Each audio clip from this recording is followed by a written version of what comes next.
Saudara, pada KTT Sharm el-Sheikh di Mesir, pertemuan para petinggi negara itu membahas soal perdamaian di Gaza. Terekam momen percakapan Presiden Amerika Serikat Donald Trump dan Presiden Prabowo Subianto. Mereka berbicara di dekat podium pidato. Diduga Prabowo dan Trump tidak sadar mikrofon yang ada di podium masih aktif. Sontak suara perbincangan mereka terdengar ke seluruh ruangan. Yeah, I want to see who I would like to know is in a region and not safe security. Can I meet Eric?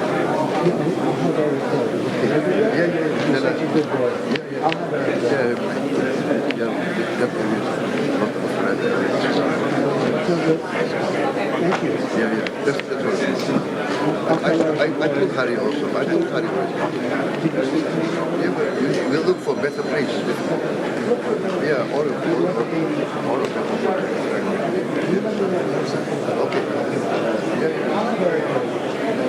Or Eric or John.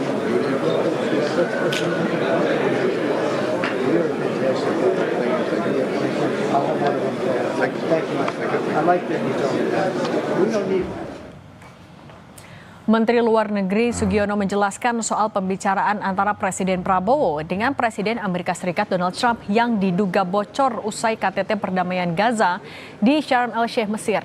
Sugiono bilang tidak mengetahui pembicaraan yang terlepas dari urusan formal kenegaraan.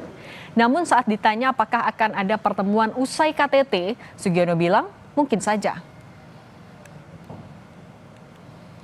Mic-nya bocor. Iya, mic-nya terdengar suara Pak Presiden minta ketemu sama Biasa kan ya Pak Presiden berbicara dengan kepala negara yang lain berdua itu biasa, dan saya kira hubungan Pak Presiden dengan Presiden Trump juga sangat cukup dekat saya bilangnya.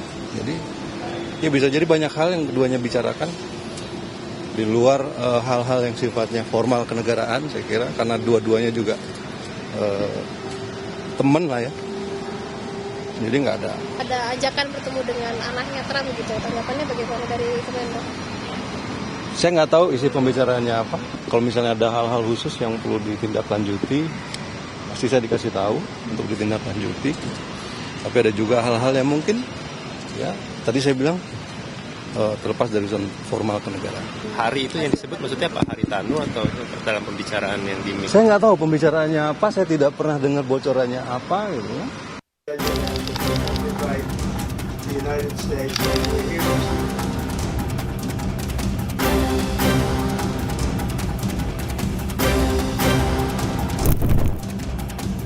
Presiden Amerika Serikat Donald Trump beberapa kali memuji Presiden Prabowo Subianto dalam acara-acara internasional yang dihadiri keduanya.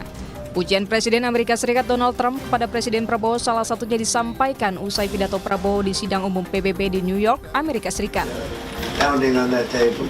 I said, how would you like to deal with him when you left? It's not easy. You did a great job. Thank you very much. Menurut Trump, gaya Prabowo yang menggetarkan meja menjadi simbol keberanian dalam menyuarakan keadilan di forum internasional.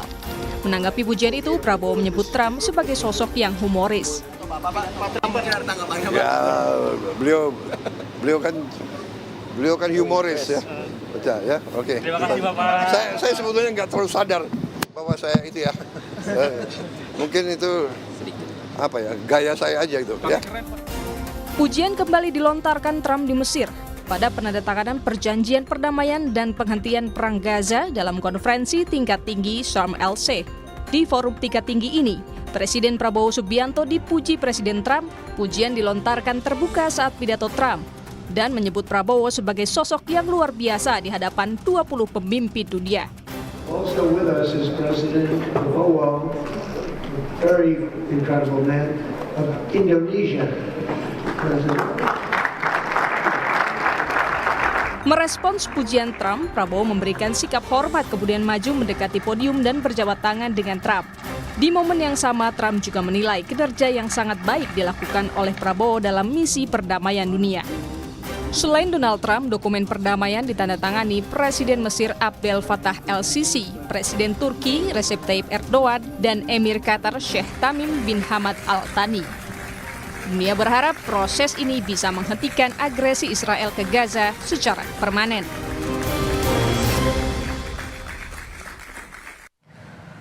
Membahas kedekatan Presiden Prabowo dengan Presiden AS Donald Trump di KTT Perdamaian Gaza di Mesir. Kita bahas bersama pengamat Timur Tengah Hasibullah Satrawi dan anggota Komisi 1 DPR fraksi PKB Oleh Soleh. Selamat petang semuanya. Selamat petang Mbak Cindy dan Pak Soleh. Kang Oleh. Selamat petang Oke. Indonesia, ya. Kang Oleh, tapi kalau dari Komisi 1 ini saya mau nanya dulu, udah menangkap belum sebenarnya konteks yang dibicarakan oleh Presiden dan Donald Trump saat itu ke arah mana sih sebenarnya ini? Kami tentu belum bisa menduga ataupun mengetahui tentang isi pembicaraan khusus ya di sela-sela KTT. Namun demikian kami menangkap bahwa pesan positif yang didapat baik Indonesia maupun dunia internasional, terutama figur Pak Presiden Prabowo semakin menegaskan dan semakin menguatkan di mana Indonesia melalui kepemimpinan Pak Prabowo semakin diperhitungkan, dan ini akan memberikan sebuah efek bagaimana lebih cepatnya wujudnya daripada perdamaian di Palestina. Karena memang narasi yang disampaikan oleh Pak Prabowo, narasi yang sangat menggemparkan, kemudian narasinya juga sangat meyakinkan, lebih-lebih juga solutif bagi wujudnya perdamaian daripada Palestina. Oke. Tidak hanya sampai pada solutif, tetapi pada sebuah aksi konkret. Salah satu aksi konkretnya adalah bahwa bantuan kepada Palestina, terutama warga Gaza, sampai saat ini bantuan kemanusiaan tidak pernah berhenti. Oke, Kang Oleh. Nah, lebih-lebih juga Pak Presiden sudah menyatakan sanggup untuk mengirim daripada pasukan perdamaian. Rasa-rasanya dari narasi itulah menjadi sebuah pematik bagaimana Donald Trump untuk terus bagaimana bersama Indonesia mewujudkan perdamaian di Palestina. Oke, Kang Oleh, tapi itu adalah poin apa yang dihasilkan di KTT kemarin kan juga itu memang menjadi sesuatu yang diapresiasi. Tapi kalau Anda melihat kedekatan antara dua presiden ini, apakah itu adalah kedekatan dan sesuatu yang bisa dioptimalkan untuk kepentingan Indonesia juga ataupun juga kepentingan perdamaian di Timur Tengah? Saya rasa Pak Presiden akan mengambil sebuah kesempatan ini, dan dia juga dengan candaannya bahwa ternyata Pak Donald Trump humoris, kemudian dia sendiri mengatakan juga humoris. Karakter yang sama kemudian biasanya akan memiliki sebuah effort yang sama. Nah, tentu rakyat Indonesia apalagi DPR ya, kedekatan ini saya rasa akan dimanfaatkan secara maksimal dan totally untuk bagaimana mencapai sebuah perdamaian Israel juga dengan Palestina itu sendiri.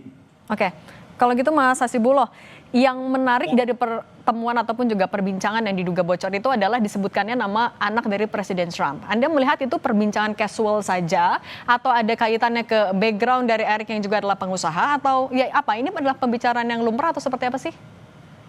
Ya, saya rasa kita harus memahaminya secara fair dan bijaksana serta komprehensif, Mbak Cindy.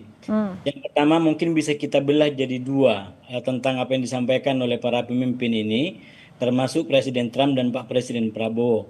Yaitu yang pertama adalah pernyataan yang bersifat statement resmi kenegaraan, yang itu disampaikan di podium dan di dalam waktu tertentu.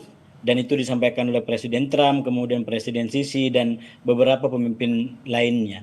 Dan yang kedua tentu saja sifatnya pembicaraan-pembicaraan yang bersifat informal. Terutama kalau kita kembali pada forum internasional, ketemu dengan katakanlah orang-orang barat, di mana jamuan atau obrolan berdiri sambil minum sambil jalan itu menjadi cara lobby, itu menjadi cara pendekatan orang dengan orang untuk bicara apapun. Jadi sekali lagi ini ada dua yang harus kita sampaikan. Yang pertama pernyataan-pernyataan resmi kenegaraan, yang kedua di luar itu mungkin ada hal-hal yang sifatnya lobby ataupun pendekatan dalam rangka mewujudkan apa yang diinginkan oleh kepentingan masing-masing. Tapi Dan kalau yang ketiga, bisa dilihat dari KTT kemarin, Mas Hasibuloh dipuji di saat speech, kemudian juga ada perbincangan informal setelah itu. Sejauh mana Anda melihat kedekatan antara dua kepala negara ini? Iya, kalau ditambahkan di antara pernyataan-pernyataan resmi dan kutipan-kutipan pembicaraan tadi, maka memang salah satu kesimpulannya adalah bahwa memang antara Presiden Prabowo dengan Donald Trump ini sudah terbangun hubungan yang sangat baik. Dan itu sebenarnya bukan hanya dengan Trump. Pak Presiden ini punya kemampuan berhubungan dengan sangat baik dengan banyak pemimpin, termasuk di Kanada. Misalkan kita ikutin bagaimana beliau bisa membangun pernyataan yang memerhatikan aspek kebudayaan. Nah, oleh karena itu yang kedua menurut saya yang bisa kita simpulkan dari sini bahwa memang Pak Prabowo ini dulu ada salah satu tokoh yang sekarang menjadi wakil menteri beliau menjuluki beliau sebagai juru bicara Indonesia. Nah, menurut saya kapasitas beliau sekarang mengarah ke sana. Beliau menjadi juru bicara yang sangat baik tentang Indonesia. Nah, juru bicara yang baik itu minimal dua, Mbak Cindy. Yang pertama, dia punya kapasitas bahasa dan kebudayaan yang memadai untuk menyampaikan apa yang mau disampaikan. Dan yang kedua, selain dia menguasai bahasanya, dia juga punya materinya. Nah, Pak Prabowo ini dengan bahasa dan materinya itu sangat leluasa untuk berkontak, berhubungan dengan yang manapun. Oleh karena itu yang ketiga, menurut saya, ini catatan saya kita berharap semua yang dimiliki oleh Pak Prabowo berhubungan dengan tokoh manapun, dengan presiden manapun. Maka yang pertama itu harus dipastikan untuk sebanyak-banyaknya kepentingan bangsa. Kalaupun menyebut 1-2 nama, Erik kah, Muhammad kah, atau Soleh kah, atau Hasibullah kah, tapi untuk nggak ada Hasibullah. Kalau ada Hasibullah nanti jadi lama lagi pembicaraannya. Maka itu harus dipastikan untuk kepentingan sebanyak-banyaknya dan sebesar-besarnya bangsa. Nah, itu untuk kepentingan yang banyak, nah Kang Oleh. Ataupun kepentingan pribadi. Oke, nah Kang Oleh, bagaimana dari kita, dari DPR, dari pemerintah nanti akan menindaklanjuti kedekatan itu agar bisa menjadi sesuatu yang lebih real untuk perdamaian di Timur Tengah, perdamaian di Gaza? Saya rasa optimalisasi kedekatan Pak Prabowo dengan Donald Trump tentu harus kita barengi. Satu dari sisi dukungan politik, yang kedua dukungan anggaran untuk program-program perdamaian itu sendiri. Nah, oleh sebab itu sekali lagi saya sepakat dengan Pak Hasbullah bahwa kedekatan ini harus dimanfaatkan dan berimplikasi pada kepentingan secara umum, bukan hanya Indonesia tetapi dunia. Lebih-lebih kalau misalkan KTT ini lebih fokus kepada perdamaian Palestina, maka rasa-rasanya seluruh energi, seluruh pembicaraan terpusat bagaimana agar Palestina merdeka 100% ya. Merdeka 100%. Saya rasa itu DPR akan mendukung secara politik, DPR juga akan mendukung secara anggaran dalam rangka aksi nyata bila mana didapat sebuah kesepakatan antara para peserta KTT itu sendiri, terutama yaitu Israel dan Palestina itu sendiri. Tapi Kang Oleh, perlukah Presiden Prabowo Subianto melakukan pertemuan lanjutan dengan beberapa negara termasuk AS untuk semakin merealisasikan apa yang sudah ditandatangani kemarin? Kalau pertemuan lanjutan saya rasa sangat penting. Tidak hanya soal Palestina rasa-rasanya. Banyak hal soal ekonomi lah, soal kerjasama militer dan yang lain-lain. Kalau misalkan fokus kepada Palestina, saya rasa di luar konteks itu rasa-rasanya kita harus mendukung Pak Prabowo, mengikut sertakan banyak pihak juga. Jangan sampai ada sebuah sebuah praduga yang lain-lain. Praduga yang lain-lain. Saya rasa tetap dalam koridor bingkai KTT, kemudian PBB, OKI dan yang lain-lain. Kalau misalkan peace to peace Amerika dengan Indonesia, saya rasa di luar konteks Palestina kalau menurut saya ya. Kalau misalkan hanya untuk Palestina, jangan sampai khawatirnya karena memang Israel ini nggak bisa dipegang. Israel ini kan janjinya nggak bisa dipegang. Kalau misalkan hari ini aja sudah ada tuduhan, jangan-jangan Pak Prabowo akan berkongsi dengan Donald Trump. Nah ini jangan sampai ke sana. Maka oleh sebab itu harus ada pihak lain kalau bicara soal Palestina Israel. Tidak boleh hanya berdua kalau menurut saya ya. Kalau lanjutannya. Karena memang ini sangat resistensi. Resistensinya apa? Israel tidak pernah komitmen atas janji-janji kesepahaman itu sendiri. Baik. Nah, Mas Hasibulo, kita juga mau bahas lagi soal tadi perbincangan antara Donald Trump dan Prabowo Subianto yang diduga bocor. Lagi-lagi nama anak dari Trump, Eric dan juga Don Junior itu disebutkan. Kalau Anda tapi menarik benang merah dari pertemuan di KTT, kemudian ada pertemuan informal di luarnya, tapi dengan menyebut seorang pengusaha anak dari presiden, inisiatif dari presiden ini bisa dilihat arahnya sebenarnya mau kemana?